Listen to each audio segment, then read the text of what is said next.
자, 20세기 독일 철학자 니체라는 사람이 있습니다. 유명한 말을 했습니다.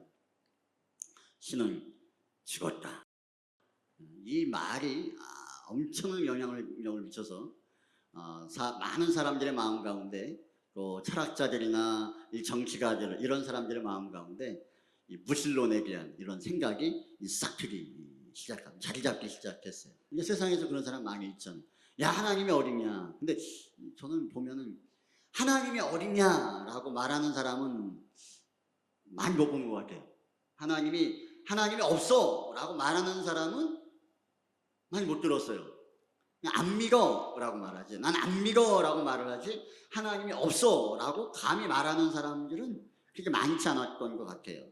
근데 그럼에도 불구하고 결과론적으로는 하나님이 살아계신다라고, 존재한다는 것을 알고 있지만 믿지 않는 사람들, 우리가 하나님을 안다라는 경험을 우리는 어떻게 이해를 하냐면, 그냥 머리로 많이 아는 거, 많이 들었고 배웠으면 우리는 안다라고 이야기를 합니다.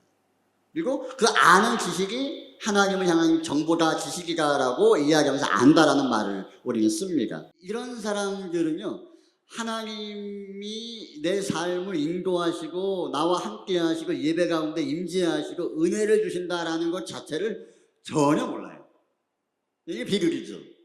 그냥 교회라는 공동체 안에, 기독교한 울타리 안에 그냥 있는 거예요. 겉으로는 하나님을 잘 믿는 것처럼 말하고 때로는 종교적 의식에 잘 참여해서 경건한 모습을 보이기도 합니다. 근데 문제가 뭐냐면, 이런 사람들에게 있어서 문제는 뭐냐면, 교회에 다니는 사람들은 하나님의 나라에 갈 수 있다, 천국 갈 수 있다, 이런 것들을 우리가 알잖아요. 근데 이게 너무 많이 들었네? 무신론자들에게는요, 아니야, 하나님은 살아계시, 하나님 너를 사랑해, 예수 믿어야 구원받아, 이렇게 복음을 전하면 돼요. 안 믿는 사람들에게는. 그러니까 우리가 불신자들에게 복음을 이렇게 전하잖아요. 그런데 문제는 실천적 무신론자라고 여기는 그런 사람들은요, 복음을 전할 수가 없어요. 복음을 전하면 뭐라 그래요? 아유, 나도 믿어, 이렇게 말해요. 나도 믿어, 나도 교회의 장로고 나도 교회의 집사야, 이렇게 말을 해요. 그럼 복음을 전할 수 없어요. 복음 못 전해요. 왜? 믿는데 굳이 뭐 나한테 전할 게 아니라 안 믿는 사람한테 전해, 이렇게까지 이걸 이야기하는 사람들이 있다라는 거예요.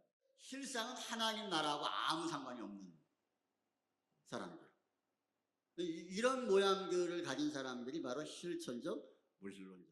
실천적 무신론자가 어떤 사람인가라는 것을 이 엘리의 두 아들의 예를 들어가면서 우리에게 말씀을 합니다. 엘리 제사장이 나오고 엘리 가문이 나옵니다. 그리고 그의 두 아들이 홈리와 비느하스가 등장을 합니다.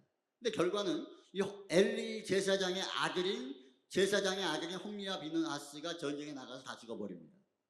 그러면서 그 집안이 엘리고 또 그 소식을 듣고 또 의자 앉아있다가 넘어져가지고 몰이 부러져가지고 죽어버립니다. 한날에 뭡니까? 그 3부자가 다 죽는 이 비참한 일들이 벌어지는 겁니다. 오늘 성경은 이 엘리의 가문의 비극이 왜 시작이 되었느냐, 그 원인이 무엇인가를 우리에게 말씀합니다. 자, 엘리의 아들들은 뭐라 그래요? 불량자라는 거예요. 그들은 여호와를 알지 못하였더라라고 이야기합니다. 여러분, 이들이 엘리의 두 아들이에요. 제사장의 아들들이에요. 엘리가 맨날 하는 게 뭡니까? 제사를 드리는 거예요. 그러니까 하나님을 제일 가까이서 제사를 드리는 사람이 엘리예요. 근데 그 엘리의 두 아들은 뭐합니까? 아버지를 도와서 그 일들을 또 도와주는 사람들이에요. 그러니까 하나님을 알지 못할 수가 없어요. 하나님을 가장 잘 알 수 있죠. 어떻게 보면 뭐 목사의 자녀가 하나님을 모를 수가 없잖아요.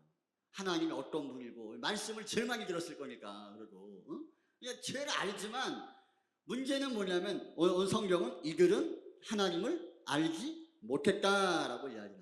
하나님께 제사를 드려와요. 제물이 왔어요. 그러면 제사를 드려야 될 거 아니에요. 제물을 가지고. 근데 그 제물을 어떻게 하냐면 이 엘리의 두 아들들이 와가지고 달라는 거예요. 제사장이 가져오라 그랬다는 거예요. 비상식적인 이야기를 합니다. 그러면서도 제사가 끝난 다음에 이거 가져가라, 제사장 갖다 줘라. 왜? 그 제물의 음식은 제사장이 먹었거든요. 그러니까 그 제사장이 갖다 줘라. 근데 아니다, 제사가 중요한 게 아니라 나는 지금 날 고기를 원한다. 이 말은 뭐냐면은, 왜 그렇게 말하냐면 제사 고기를 뺑땅 쳐가지고 팔아먹으려고 그러는 거예요. 뭐라고 뭐 그렇잖아요. 구워 먹으면 그렇잖아요. 생으로 팔면 좀 비싼가? 아무튼 그 팔아먹으려고 다른 목적으로 쓰려고 그 제사하러 온 가지고 온 재물을 달라고 하는 거예요. 그러니까 완전 막 가는 거죠. 이게 누가? 엘리의 두 아들들이. 안 주면 내가 확 뺏어버린다. 제사하고 뭐고 내가 다 박살내버린다. 이렇게 지금 표현을 하는 거예요. 그러니까 이들이 하나님이 어떤 분인가를 아는 지식이 그들 가운데 있었지만 하나님으로 인정한 예배에서 제사 가운데에서 가장 중요한 제사의 제물의 부분에 대해서 가지고 뭐요? 하나님을 인정하지 않는 삶의 모습이 그 가운데 그대로 드러나지는 것을 볼 수가 있다라는 거예요. 심지어는 어떤 일이 일어났습니까? 회막 안에서 성전 안에서 일하는 그 여자들과 동침하고 간음하는 이런 일들 가지고 서슴없이 이 두 엘리와 엘리의 두 아들들이 행했다라는 것을 성경은 말씀하고 있어요. 여러분 하나님을 알면 그렇게 하겠어요? 여러분 세상 안 믿는 사람들고요. 교회 와서 깽판 치면 벌 받는다 그래요. 스스로가. 하나님의 성전 예배를 드리고 있는 엘리와 엘리의 두 아들들이 하나님께 드리는 제물에 대해 어떤 마음을 이 정도 마음까지 갖는 거예요. 이게 뭐냐? 하나님이 어떤 분인가를 알지만 그 삶 가운데 하나님을 인정하지 않는 거예요. 믿지 않는 거예요. 이것이 이 홈리와 비느하스가 실천적 무신론자의 대표적인 모습이다라는 겁니다. 우리가 내가 실천적 무신론자인지 그냥 말로만 믿고 머리로만 믿고 실제로 하나님을 인정하지 않는 하나님과 상관없는 자인지 아니면 정말 믿는 자인지 우리가 이런 부분들을 잘 분별을 해야 돼요. 근데 우리가 교회를 다니는 이유도 여러 가지 이유가 있겠지만 교회를 다니는 이유는요. 뭐 교제하는 것도 있고 뭐 밥 먹으러 오는 것도 있고 뭐 다 있겠죠. 좋다 이거예요. 근데 그게 본질은 아니다라는 거죠. 중요한 것은 하나님과의 관계 또 하나님으로 말미암은 삶의 연장선에서 우리가 이 교회 생활을 할 수 있어야 되는데 문제는 교회에 나오는 적지 않은 사람들이 믿는 사람인지 믿지 않는 사람인지 사람은 잘 몰라요. 왜? 교회 나오면 믿는 사람이라 다 이야기를 하니까. 성경책 띄고 교회 가면 너 어디 가냐? 나 교회 가는데 그럼 너는 믿는 사람이거나 다 인정을 합니다. 근데 그 사람이 그렇게 인정한다라고 해서 교회가 인정하고 목사가 인정한다라고 해서 그게 진짜 믿음이냐? 그게 아니라는 거예요. 그 누구만 알아요? 나 자신만 알아요. 나 자신만. 내 신앙이 하나님을 정말 믿는 신앙인지 아니면 믿는 척하는 신앙의 모습을 가지고 있는 자인지는 내 스스로 양심이 알아요. 근데 그거를 그런 자리에서 그런 삶을 그런 모습으로 나의 삶을 계속 방치하면 그건 내 영혼에 대한 학대라는 거예요. 그건 죄라는 거예요. 주님은 우리의 영혼의 구원을 위해서 이 땅 가운데 오셔서 십자가를 지고 죽으셨는데 그만큼 우리 영혼을 구원하시기 위해 하나님이 큰 일을 행하셨는데 우리는 우리 영혼에 대해서 너무 방치해. 우리 신앙에 너무 무관심해. 하나님 믿는 신앙에 대해서 중요하게 여기질 않아. 여러분 그런 태도로 우리가 신앙생활하는 것은요 죄입니다. 죄. 그래서 우리가 신앙에 있어서 실천적 무신론자의 자리 가운데 있는 사람의 특징이 한 4가지가 있어요. 오늘 말씀을 통해서 그걸 한번 생각을 해보기를 원합니다. 첫째는 여러분 실천적 무신론자는요 말씀을 안 들어요. 말씀을 안 들어요. 엘리의 두 아들이 죄를 짓습니다. 죄를 짓고 나서 그러니까 소문이 들립니다. 야 엘리의 두 아들들이 야 음식을 먹었다더라, 야 간음했다더라, 야 이런 이야기가 워낙 큰 소리잖아요. 큰 이슈잖아요. 그러니까 그 소문이 들려서 엘리의 귀까지 다 들어오는 거예요. 아버지의 귀까지. 그러니까 이 아버지가 제사장이잖아요. 그러면 이제 이야기하겠죠. 야 불러놓고 부드럽게 이야기를 합니다. 이게 보통 이거를 엘리 자신도 엘리의 두 아들들이 하나님에 대하여서 갖는 신앙관 자체가 그냥 교회 무리만 하나님을 섬긴다라는 것에 대한 심각성을 엘리 자신도 못 느끼는 거예요. 중요하게 여기질 않는 거예요. 저도 자녀를 키우고 있으니까 제가 목사잖아요. 자녀를 향한 이 마음이 이게 클까요, 적을까요? 이게 엄청 크죠. 우리 아이들이 믿음으로 잘 세워지기를 원하고 하나님을 잘 경외하기 원하는 것을 아마 그 누구보다 원할 겁니다. 그래서 그런 부분에 아주 그냥 초집중을 합니다. 때로는 작살내기도 하고 때로는 권하기도 하고 근데 그것에 대해서 심각성을 알고 긴장감을 가지고 권하는 게 있어요. 그런데 엘리는 그게 아니에요. 그냥 지나가는 여러 말 가운데 지나가는 말에 한 말로 그냥 넘겨버립니다. 이런 말에 대해서 그럼 아버지가 제사장이 우리에게 이야기했다라고 기도하면 아 이게 잘못된 거구나, 이게 이러면 안 되는구나 라고 생각을 하면 되는데, 문제는 뭐냐면 그 다음에 뭐 회개했다, 돌이켰다, 뭐 무릎을 꿇었다, 뭐 이런 게 없어요. 그냥 끝나버려. 이 말은 뭐예요? 아버지가 하나님의 말씀을 이야기했을 때 그 말씀에 대해서 말씀을 듣지 않았다라는 거예요. 이 실천적 무신론자들은요, 하나님의 말씀을 잘 안 들어요. 들어는 들어, 알지만 그 말씀이 그 삶의 영향력으로 나타나지를 않아요. 우리가 하나님 말씀을 끊임없이 듣고 배우고 알지만 하나님 말씀 앞에 반응하지 않는 삶을 살아간다라고 한다면 이건 실천적 무신론자의 자리 가운데 이게 있을 수 있다라는 것을 우리는 알아야 되는 거예요. 더 나아가서 이 실천적 무신론자는요, 기도를 안 해요. 기도를 안 합니다. 하나님은 아무것도 할 수 없다고 믿어요. 그러니까 기도를 안 하죠. 결정적일 때도 기도 안 해요. 왜? 하나님이 살아계시고 하나님이 일하신다라는 것을 믿어줘야 기도하는데, 믿어지지 않으니까 딴 데로 찾아 그 문제를 해결하고 가는 거예요. 여러분, 엘리의 뒤를 이어서 사무엘이 이제 어린 나이 이스라엘의 제사장으로 이렇게 올라섭니다. 자, 그럴 때 이 사무엘이 그 어린 나이에서 하나님의 성전에서 가장 먼저 기록하고 있는 사건이 뭡니까? 하나님의 음성을 듣는 거예요. 음성을 듣는 거예요. 그냥 퍼즐로 자고 있고 하나님에 대한 무관심하고 있는데 하나님 음성을 주시는 것이 아니라 그만큼 이 어린아이가 하나님을 향하여 긴장하고 깨어있는 그러한 사무엘에게 하나님께서 말씀하시는 것들을 봅니다. 이 사무엘에게 보면 성전 안에서 기도하는 모습이 그 가운데 있었다라는 겁니다. 근데 이 엘리의 두 아들들은요, 사무엘보다 훨씬 더 오래 성전 안에, 교회 안에 있었음에도 불구하고 이 성경에서 이들이 기도했다더라, 제사했다더라, 이게 없어요. 하나님을 가장 오래 알고 있고 하나님을 아는 연수가 길었음에도 불구하고 비교적 하나님을 향하여 뭔가를 드렸다더라, 제사했다더라, 기도했다더라, 이런 게 없다라는 거예요. 그러니까 교회를 다니는 예수 믿는 사람들 가운데 우리 자신들을 돌아보면요, 내가 하나님을 향하여 기도하거나 예배하거나 간구했다더라, 여러분 이런 흔적들이 좀 있어야 되는 거예요. 이게 정상이거든. 근데 그런 게 교회 오면 하잖아요. 교회 오면. 왜? 교회 와서 하는 거는 내가 하고 싶어 하는 거예요? 응? 순서가 있으니까 해야지. 안 하면 눈치 보니까 하는 거 아니에요? 응? 근데 집에서는 나를 눈치줄 사람이 누가 있어? 내 삶에 나를 눈치줄 사람이 누가 있냐는 거예요. 그런 삶의 현장 가운데에서 하나님 앞에서 기도하는 모습이 없다라는 것은요, 하나님이 그 마음에 하나님이 중요하게 자리 잡고 있지 않기 때문에 그런 거예요. 머리로는 아니지만 내 삶 가운데 일하신다라는 걸 믿지 않으니까 기도하지 않는 거예요. 실천적 무신론자들은요, 예배당은 올 수 있어요. 말씀은 들을 수 있어요. 그리고 말씀을 듣고 아는 것처럼 행동할 수 있어요. 그런데 기도 안 해요. 가만히 보세요. 여러분이 삶 속에서 기도하지 않는 자리 가운데 있다면 여러분 위험한 상태에 있는 거예요. 여러분 골방에 있을 때 여러분 기도하는 저와 여러분 되기를 축원합니다. 크고 작은 문제를 만날 때 너 문제를 만나니까 기도하는구나. 하나님 절대 안 그래요.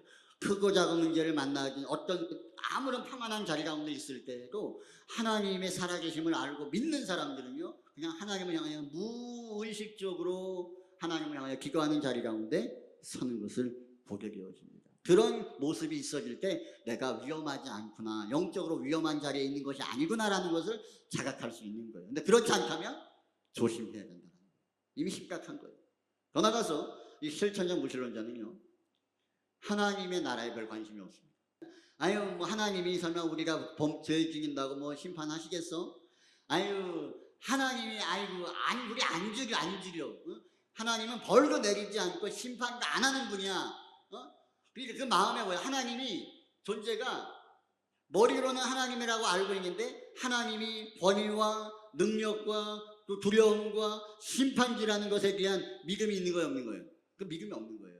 하나님은 아무것도 할 수 없다고 말하는 거예요, 대놓고. 지들끼리. 그러니까 교회 다니는 이스라엘 백성이 지들끼리 모여가지고 하는 말들이, 하나님, 우리가 하나님 오늘 예배했지만 하나님 우리가 볼 얘기지 않아. 하나님은 그냥 하나님이야. 하나님 우리 심판하자. 이렇게 지들끼리 이야기하는 거예요. 그 말을 하나님이 들었을 때 얼마나 기가 차고 마음이 억장이 무너지고 속상하시겠냐는 거예요. 근데 이런 일들이 이스라엘 공동체 안에 있는 거예요. 여러분, 하나님에 대한 심판에 대한 두려움이 있으면 이런 말을 감히 하겠냐는 거예요. 근데 그런 말 자체가 없어요. 하나님의 나라가 있고 영원한 영생이 있고 그 하나님의 나라에 들어갈 수 있는 그 유일한 그 티켓이 하나님의 손에 있다는 것을 우리가 알 때 감히 이런 말들을 할 수 있겠냐는 거예요. 근데 이런 말들을 서슴없이 하고 하나님의 나라에 대한 무관심한 마음을 가지고 있는 사람들의 내면에는 뭐가 있냐면 그것을 허락하신 하나님에 대한 두려움이나 경외심이 없는 거예요. 엘리의 그 아들들이 하나님이 나를 심판하신다 이런 믿음이 있었으면 여러분 성전 안에서 가능하겠어요? 하나님이 나의 인생을 결정하고 심판하신다라고 믿었으면 제 성전 제사를 멸시했겠어요? 절대 멸시 안 합니다. 애들도 보면 그렇잖아요. 아빠를 열받게 하면 용돈 못 받는다. 이거를 아닌 애들은요, 열 안 받게 하려고 막 몸부림쳐요. 살살 끼면서 아부하면서. 그게 기회거든요. 근데 하나님을 향하여서 하나님을 멸시하고 무서워하지 않고 두려워하지 않고 함부로 대하는 그 태도와 마음가짐을 가지고 그러면 죄를 짓는 거거든요. 그 죄의 모습을 지면서도 하나님은 나를 심판하시지 않아라고 감히 말할 수 있는 이런 모양들. 우리가 말은 그렇게 안 해요. 우리 마음의 심중에 그렇다고. 심중에. 입으로는 다 할렐루야 하고요. 하나님을 찬송합니다. 근데 마음에 그래요. 더 나가서 오늘 이 엘리의 두 아들들의 결정적인 문제가 뭡니까? 예배를 멸시하는 거예요. 예배. 여러분 교회에서 뭐 목사님들이 여러분 예배 나오세요라고 말할 때 착각을 해요. 뭔 착각을 하냐면 저 사람이 오늘 또 교인들 많이 나오라고 말하는 거구나. 교인들 많이 나오면 좋으니까 나오라고 하는구나. 이런 핑크는 자꾸 이해를 해요. 여러분 성도에게 예배는요 당연한 거예요. 당연한 거예요. 근데 왜 당연하냐? 하나님이 그 예배를 중요하게 여기는 거예요. 하나님이 그 예배를 통해서 영광을 받는 것을 위해서 하나님이 우리들을 부르신 거거든요. 여러분 예배를 가볍게 여기는 것은요 하나님을 중요하게 여기지 않기 때문에 그러는 거예요. 뭐 다르게 설명할 게 없어요. 내가 예배를 중요하게 여기지 않는 것은 하나님을 중요하게 여기지 않아서 그런 거예요. 하나님을 중요하게 여기면 하나님이 제일 중요하게 여기는 것에 대해서 관심을 갖게 되는 거예요. 연애를 하잖아요. 연애를 해보면 옛날 이야기긴 하지만 연애를 해보면요 그 사람이 뭘 좋아하는가 여기에 이제 집중이 딱 꽂혀요. 그리고 그걸 하려고 그래요. 싫어지면 다 하기 싫어. 하려고 하지도 않아. 무관심하게 돼. 우리가 하나님에 대해서 하나님을 우리가 중요하게 여기고 하나님을 귀하게 여기는 신앙에 있는 사람들에게 있어서 반드시 나타나지는 것, 밥을 먹으면 배가 부르는 원리처럼 하나님을 존중히 여기고 하나님 믿는 사람들에게 당연히 나와지는 종교 행위가 뭐냐면 예배. 그래서 초대교회 같은 경우는 죽음의 자리 가운데 막 칼날이 날아들고 사자밥이 되는 환경 가운데에서도 그들은 뭐 했어요? 하나님을 섬겼어요. 정신 나가서 그런 게 아니에요. 그들의 마음 가운데 가장 중요한 것은 내 생명보다 하나님이다. 하나님을 중요하게 여기는 그 마음이 있었기 때문에 생명을 맞받고 가면서 하나님께 예배하는 자리 가운데 믿음의 자리 가운데 섰던 그들의 모습을 우리는 성경에서 볼 수가 있습니다. 여러분 예배가 무시되는 순간 그 신앙은 형식적으로 갈 수밖에 없어요. 마음의 본심이 빠져버려도 예배할 수 있거든요. 마음을 들이지 않고 중심을 들이지 않아도 예배 드릴 수 있거든요. 근데 그런 예배가 하나님 앞에서는 형식주의로 흘러가는 하나의 지름길이라는 거예요. 그것이 반복이 되면 실천적 무신론자의 모습으로 떨어지는 거예요. 가장 반복적이고 가장 많이 하는 것들 그것이 형식화될 수 있는 어떤 지름길이거든요. 이 시대의 신앙이 위험한 게 뭐냐면 갈망하지 않고 은혜를 누리지 않고 하나님의 임재를 경험하지도 않고 하나님의 살아계심을 내가 믿지 않아도 이거 다 할 수 있다는 거예요. 이거 다 할 수 있어요. 할 수 있어요. 근데 우리의 목적은 그게 아니잖아요. 하나님께 있잖아요. 그 모든 것들을 결정짓는 하나님에게서 우리의 마음이 그렇게 무너지면 안 돼요. 이 시대에 보편하게 했습니다. 이렇게 말하는 저 자신도 그렇고 오늘 말씀을 듣는 여러분도 그렇고 가만히 한번 돌아보면 이런 자리 가운데 나도 모르게 그냥 머물러 철퍼덕 앉아있는 모습이 있어요. 그거를 우리가 스스로 말씀을 통해서 돌이키고 깨달을 수 있어야 돼요. 실천적 무신론자들은요, 하나님을 위한 예배를 안 드립니다. 이 예배가 옵션이로 선택사항이에요. 할 수도 있고 안 할 수도 있고, 마음을 드릴 수 있고 안 드릴 수 있고, 찍고 갈 수 있고 정말 예배 드릴 수 있고, 그냥 그런 식이에요. 그런 예배자들은요, 예배 속에서 하나님이 준비하신 주시고자 원하는 은혜를 못 누려요. 감격이 없어요. 회복도 없어요. 치유도 없어요. 돌이킴도 없어요. 이게 안 나타난단 말이에요.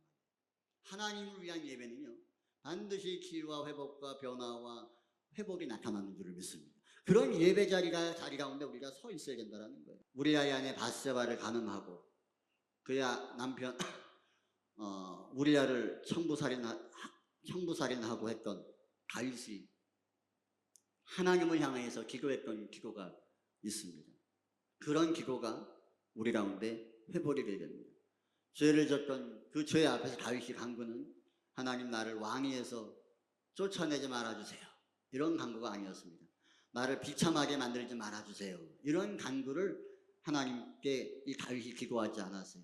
다윗이 기도했던 것은 나를 주 앞에서 쫓아내지 마시며 주의 성령을 내게서 거두지 마소서. 그러니까 다윗의 마음 가운데 뭐가 있냐면 여전히도 하나님을 예배하는 자리 가운데 있고 여전히도 모든 사람이 다윗을 향하여 저는 성군이고 하나님을 경외하는 사람이다라고 다 이야기하는 게 있어요. 근데 그게 중요한 게 아니라는 거예요.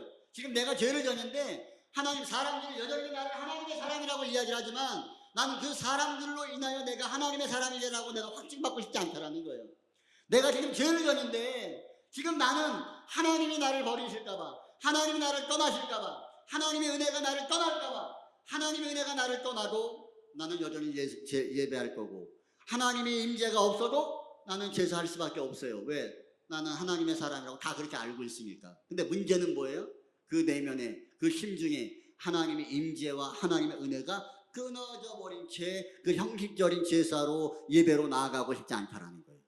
하나님을 믿는 척, 하나님이 나와 함께하는 척 그렇게 삶을 살아가고 싶지 않다라는 거예요. 나에게 비극은 하나님과의 관계가 끊어져서 내가 예배하고 제사하면서도 하나님의 임재를 느끼지 못하고 하나님 말씀이 들려줘도 깨닫지 못하고 돌이키지 못하는 나 자신이 비참함을 다윗이 긴장하면서 하나님께 간구하는 내용이 바로 이런 기도예요. 우리가 이런 기도가 이 시대에 우리에게 있어져야겠는 거예요. 홈리와 비나스처럼 성전 안에 있다라고 해서 오랫동안 교회를 다녔다라고 해서 그 사람이 구원과 상관이 있는 사람도 아니고 하나님과 상관이 있는 사람이 아닌 것처럼 오늘 저와 여러분들에게 있어서 교회를 다니고 예배를 드리는 것 그 자체 행위만으로 내가 하나님의 사람이고 내가 믿음의 사람이고 구원의 사람이고 천국을 소유한 자라고 우리가 막연하게 생각한다고 한다면 여러분 그것만큼 어리석은 것은 없는 거예요. 예배하는 저와 여러분들 가운데 말씀이 가볍게 무식했거나 기도를 무시하거나 하나님의 심판을 가볍게 여기거나 예배를 무시하는 그 태도와 자세가 우리 가운데 있다면 우리 역시도 실천적 무신론자, 하나님과 상관없는 종교인의 모습의 자리 가운데 있는 존재라는 것을 우리는 자각할 수 있어야 됩니다. 만약 우리가 그런 자리 가운데 있다라고 판단이 되어진다면 다윗의 간구처럼 하나님 나에게 성령의 은혜를 부어주시옵소서. 하나님 나를 떠나지 말아주시고 주님과 끊어진 이 단절된 자리에서 하나님 나에게 회복을 허락하여 주시옵소서. 내가 기독교인이 아니라 하나님의 사람 성도가 되기를 원합니다. 하나님, 내가 교회를 다니는 자가 아니라 믿는 자가 되기를 원합니다. 내가 모양만 있는 게 아니라 하나님을 믿는 자가 되기를 원합니다. 천국을 소유한 것처럼 살아가는 것이 아니라 소유한 척하는 삶을 살아가는 것이 아니라 천국을 소유한 자의 삶을 살아가는 내가 되기를 원합니다. 여러분 이런 회복을 갈망하는 은혜가 저와 여러분 가운데 있어지기를 주님의 이름으로 축원합니다.